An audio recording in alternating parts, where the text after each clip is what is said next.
ಮಕ್ಕಳು ಚೆನ್ನಾಗಿ ಓದಬೇಕು, ಎಜುಕೇಶನ್ ಚೆನ್ನಾಗಿ ಬರಬೇಕು. ಕಲ್ಲೆ ತಕಮ್ಮ ಮಟನ್ ಮಾಡ್ತೀನಿ ಅಂದ್ಬಿಟ್ಟು ಉಪ್ಪಿಟ್ಟು ಮಾಡ್ಬಿಟ್ಟವ್ರೆ. ಗಂಡ ಹೆಂಡ್ತಿ ಹೆಂಗ್ ಕೂತ್ಕೊಂಡು ತಿಂತವ್ರೆ.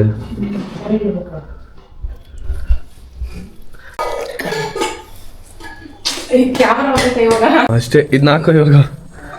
ಹೆಂಗಿರಲಿ ನಡೆಯಲ್ಲ ನೋಡು, ಈ ತರ ಒಂದ್ ಬುಲೆಟ್ ತಗೊಂಡು ಓಡಿಸ್ಕೊಂಡು ಹೋಯ್ತಾ ಇದ್ರೆ ಹೆಂಗಿರುತ್ತೆ ಹೇಳು.